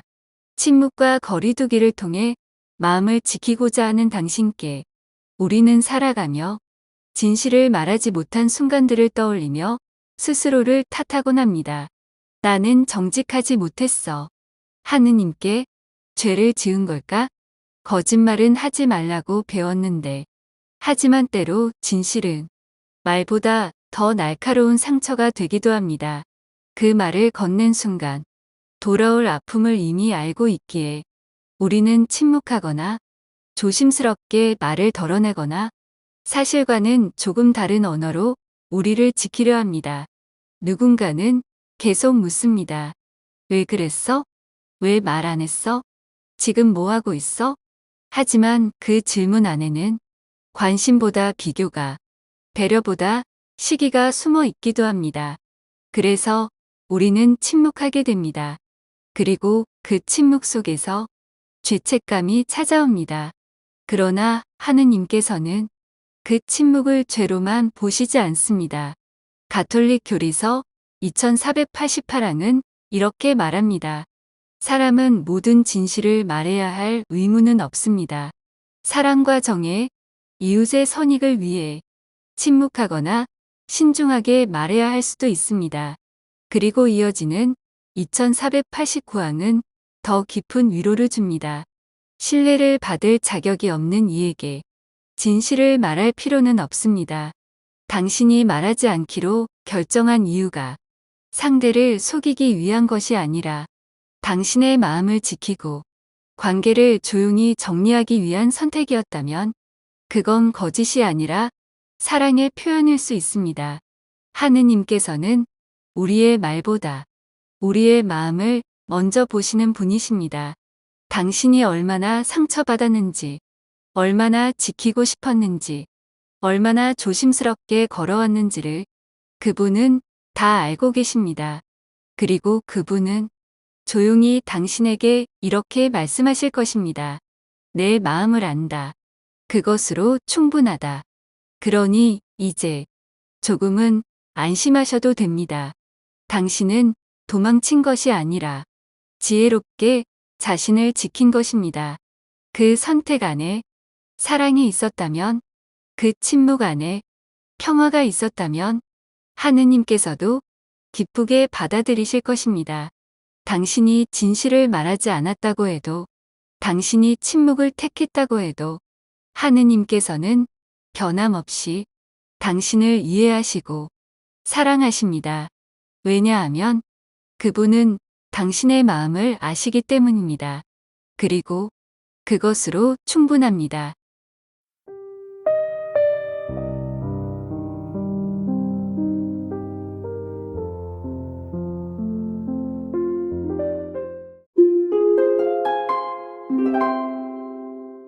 우리는 살아가면서 다양한 사람들을 만납니다.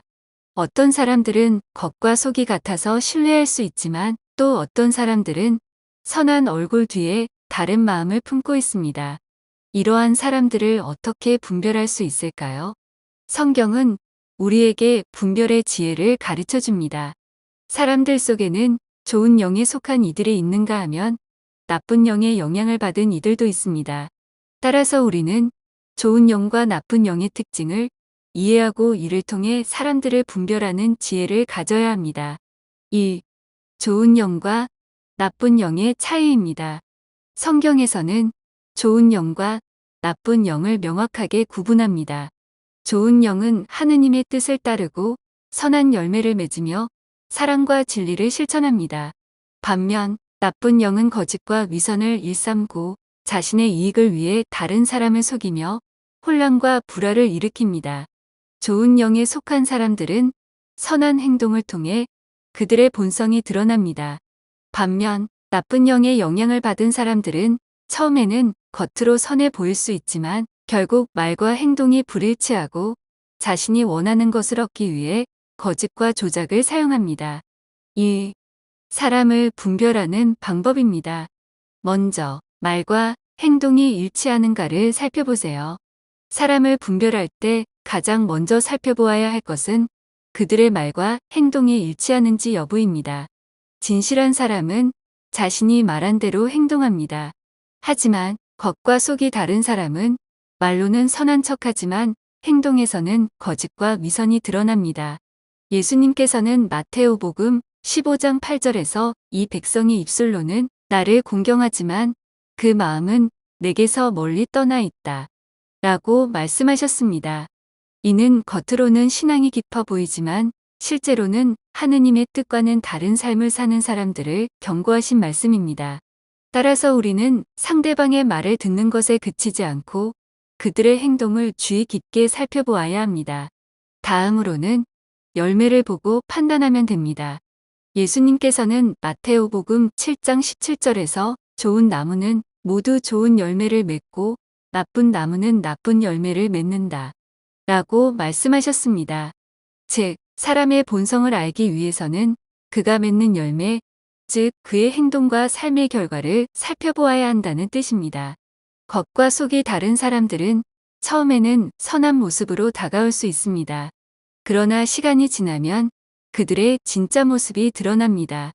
남을 존중하고 배려하는 사람인지 아니면 자신의 이익을 위해 다른 사람을 이용하는 사람인지를 살펴보면 그들의 본성이 보이기 시작합니다. 특히 위기 상황에서 사람의 본성이 드러납니다. 어려운 상황에서도 정직과 의로움을 선택하는 사람은 신뢰할 수 있습니다. 하지만 자신의 이익을 위해 거짓말을 하거나 다른 사람을 희생시키는 사람이라면 조심해야 합니다. 3. 기도를 통해 분별력을 구하세요. 사람을 분별하는 것은 단순한 인간의 지혜로만 할 수 있는 일이 아닙니다. 요한의 첫째 서간 4장 1절에서는 아무 영이나 다 믿지 말고 그 영이 하느님께 속한 것인지 시험해 보십시오. 라고 가르치고 있습니다. 즉, 사람의 겉모습만 보고 판단하는 것이 아니라 신중하게 그들의 본질을 살펴보아야 합니다. 이를 위해서는 기도가 필수적입니다. 하느님께서는 우리에게 분별의 지혜를 주십니다. 야고보서 1장 5절에서의 여러분 가운데 누구든지 지혜가 모자라면 하느님께 청하십시오.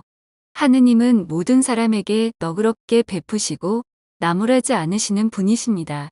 그러면 받을 것입니다.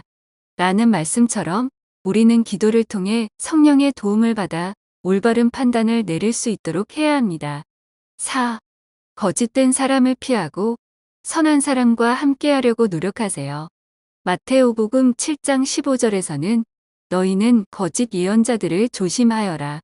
그들은 양의 옷차림을 하고 너희에게 오지만 속은 개걸든 이리들이다. 라고 경고합니다. 즉, 사람들은 선한 척할 수 있지만 결국에는 본성이 드러나게 되어 있습니다. 그러므로 우리는 겉과 속이 다른 사람들을 경계하고 그들에게 쉽게 마음을 열지 말아야 합니다. 동시에 선한 사람들과 가까이 하며 선한 관계를 맺는 것이 중요합니다. 요한복음 13장 34절에서는 서로 사랑하여라. 내가 너희를 사랑한 것처럼 너희도 서로 사랑하여라. 라고 하셨습니다. 하느님을 사랑하는 사람들은 자연스럽게 이웃을 사랑하며 정직과 선함을 실천합니다. 5. 지혜롭고 순박하게 살아가세요. 예수님께서는 마테오복음 10장 16절에서 뱀처럼 슬기롭고 비둘기처럼 순박하게 되어라 라고 말씀하셨습니다. 즉, 세상을 살아갈 때는 지혜롭게 사람을 분별하되 미움이나 증오가 아니라 사랑과 선함을 잃지 말아야 한다는 뜻입니다. 겉과 속이 다른 사람들을 분별할 때 우리는 의심과 불신으로 가득 찬 사람이 되는 것이 아니라 지혜로운 눈으로 상대방을 바라보되 사랑과 인내를 잃지 않는 태도를 가져야 합니다. 그렇게 할 때 우리는 하느님의 뜻에 따라 바른 관계를 맺으며 살아갈 수 있습니다. 세상에는 다양한 사람들이 존재합니다. 어떤 사람들은 선한 척하지만 속으로는 다른 마음을 품고 있습니다. 우리는 말과 행동이 일치하는지, 선한 열매를 맺는지, 위기 속에서 어떻게 행동하는지를 보며 사람을 분별할 수 있습니다. 또한 기도를 통해 하느님의 지혜를 구하고 선한 사람들과 함께하며 지혜롭고 순박한 태도로 살아가는 것이 중요합니다. 결국 사람을 올바르게 분별하는 것은 단순한 기술이 아니라 하느님께서 주시는 지혜의 은총입니다. 우리는 그분께 지혜를 구하며 선한 길을 걸어가는 사람이 되어야 하겠습니다.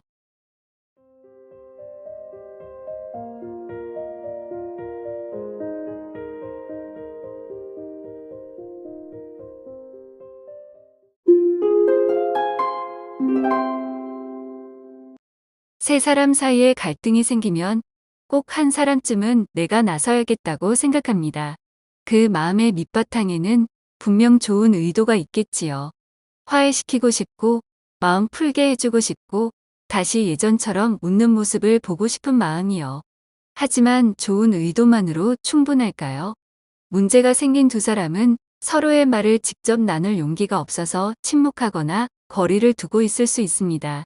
그럴 때 중재자가 나서 말을 옮기기 시작하면 오히려 그 말은 마음의 골을 더 깊게 만들 수 있습니다. 왜일까요? 말은 언제나 입에서 나올 때보다 귀에 들어갈 때 더 무겁기 때문입니다. 수진이 너한테 많이 서운하대. 민지는 너한테 거리 느꼈대. 이런 말은 사실의 전달이 아니라 느낌의 해석입니다. 마음은 원래 쉽게 왜곡되고 말은 들리는 대로 상처가 됩니다. 진짜 중재자는 말을 전달하는 사람이 아닙니다. 진짜 중재자는 양쪽의 말을 들어주는 사람입니다. 서운함을 들어주고 오해를 들어주고 침묵의 무게를 들어주는 사람.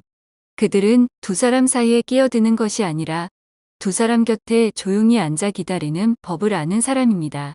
그들은 양쪽 모두가 충분히 스스로 이야기할 수 있을 때까지 판단도 유도도 하지 않고 마음의 틈을 지켜주는 사람입니다. 때로는 이렇게 묻는 것만으로도 충분할지 모릅니다.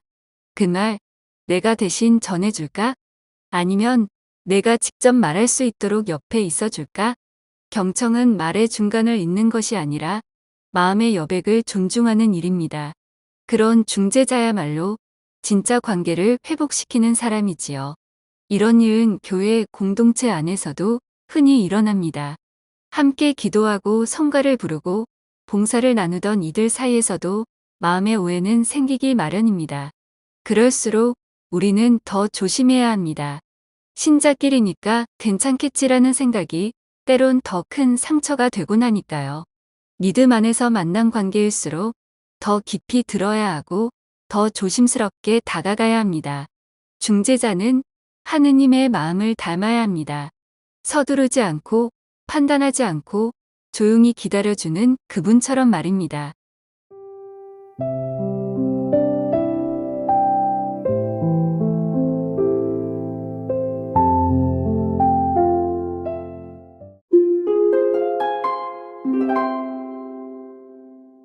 우리는 하루를 바쁘게 살아가며 때로는 자신이 어떤 말을 했고 어떤 행동을 했는지 돌아볼 틈도 없이 지나쳐버리기도 합니다.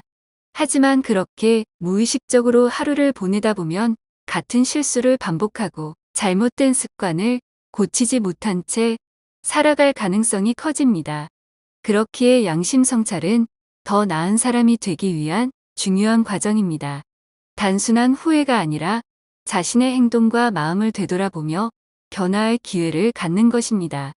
양심 성찰은 자신의 말과 행동이 올바른 방향으로 나아가고 있는지 점검하는 과정입니다. 이는 단순한 반성에서 끝나는 것이 아니라 앞으로 어떻게 살아갈 것인지 다짐하는 과정이기도 합니다.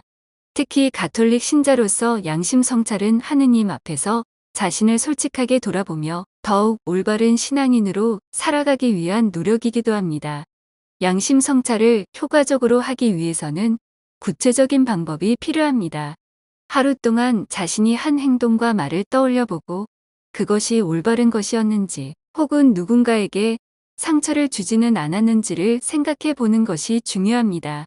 행동의 의도와 결과를 분석하면서 단순히 무엇을 했는가에서 끝나지 않고 왜 그렇게 했으며 그 결과가 어떠했는지를 고민해 보면 더 깊이 있는 성찰이 이루어질 수 있습니다. 또한 십계명과 사랑의 계명을 기준으로 자신의 삶을 점검하고 감사와 회개의 균형을 맞추는 것도 의미 있는 성찰의 방법입니다. 잘못을 반성하는 것뿐만 아니라 오늘 하루 동안 받은 은혜에 감사하는 시간을 갖는 것도 필요합니다. 마지막으로 기도와 묵상으로 하루를 마무리하며 하느님께 용서를 구하고 내일은 더 나은 삶을 살 수 있도록 도움을 청하는 것이 좋습니다. 양심 성찰을 꾸준히 하면 여러 가지 긍정적인 변화를 경험할 수 있습니다. 가장 먼저 자신을 더 깊이 이해할 수 있습니다. 자신의 행동 패턴과 감정 변화를 파악하면 실수를 반복하는 원인을 알 수 있고 이를 극복할 방법을 찾을 수 있습니다. 또한 반성 없이 살아가면 같은 실수를 반복하기 쉽지만 매일 자신을 점검하면 문제를 인식하고 개선할 수 있어 삶이 더욱 성숙해질 수 있습니다. 양심 성찰은 마음의 평온을 유지하는 데도 도움이 됩니다. 하루 동안의 잘못이나 후회를 그대로 품고 잠자리에 들면 마음이 무거워질 수 있지만 양심 성찰을 통해 스스로를 돌아보고 하느님께 자신의 부족함을 맡기면 더 가벼운 마음으로 하루를 마무리할 수 있습니다. 이를 통해 내면의 평화를 얻고 새로운 하루를 맞이할 준비를 할 수 있습니다. 또한 양심 성찰은 다른 사람과의 관계를 더욱 원만하게 만들어줍니다. 자신을 돌아보는 과정에서 자연스럽게 타인과의 관계도 성찰하게 됩니다. 오늘 나는 다른 사람에게 친절했는가? 내가 한 말이 누군가에게 상처를 주지는 않았는가? 를 고민하다 보면 더 배려하고 사랑을 실천하는 삶을 살게 됩니다. 결국 이러한 노력은 나뿐만 아니라 주변 사람들에게도 긍정적인 영향을 미칠 것입니다. 가톨릭 신자로서 양심 성찰은 하느님과의 관계를 더욱 깊게 만드는 과정이기도 합니다. 자신의 부족함을 인정하고 하느님의 사랑과 용서를 구하며 신앙적으로 성장할 수 있습니다. 특히 정기적인 양심 성찰은 고해성사를 더욱 의미 있게 준비하는 데도 도움이 됩니다. 고해성사는 단순히 죄를 고백하는 시간이 아니라 하느님의 자비를 체험하고 새로운 삶을 다짐하는 과정이므로 성찰을 통해 더욱 진정한 회개의 길을 걸을 수 있습니다. 하루를 마무리하며 양심 성찰을 하는 습관을 들이면 하루하루가 더욱 가치 있게 채워질 것입니다. 잘못한 일에 대해 후회하는 것이 아니라 그 속에서 배움을 얻고 더 나아지려는 마음을 가지게 됩니다. 작은 변화들이 쌓여 결국 더 나은 내가 되어 있음을 깨닫게 됩니다. 하루를 돌아보며 조용한 기도를 드립니다. 주님, 오늘 하루 동안 저를 지켜주시고 함께해 주셔서 감사합니다. 혹시 제가 부족한 부분이 있었다면 용서해 주시고 내일은 더 사랑을 실천할 수 있도록 저를 이끌어 주소서. 이런 식의 기도로 하루를 마무리하면 마음이 편안해지고 새로운 하루를 맞이할 힘이 생깁니다. 양심 성찰은 단순한 반성이 아니라 더 나은 나를 위한 길이며 하느님과 함께 걷는 신앙의 여정이기도 합니다.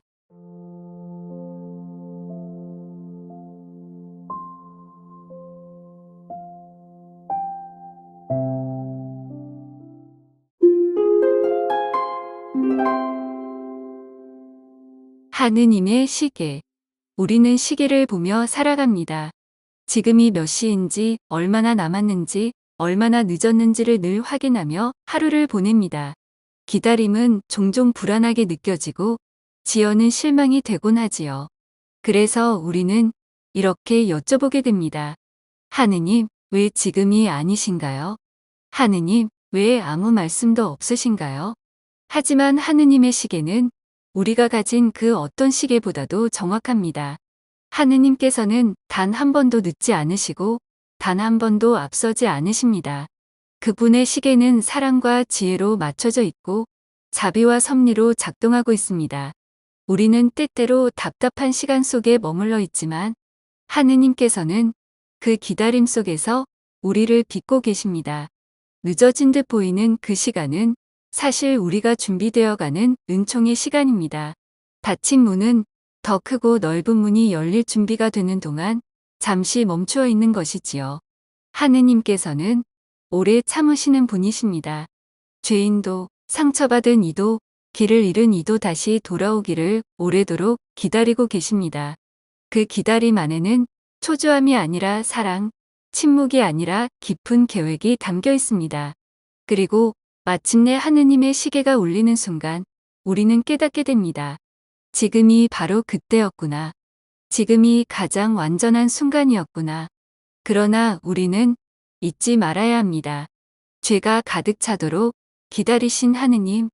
그러나 그 기다림마저 거부당할 때 그분의 정의는 더 이상 미뤄지지 않습니다. 하느님의 시계는 오늘도 조용히 그러나 정확하게 걸어가고 있습니다. 그 시간 안에 머물며 기다리는 우리도 그분의 뜻 안에서 조금씩 완성되어 가고 있음을 믿습니다.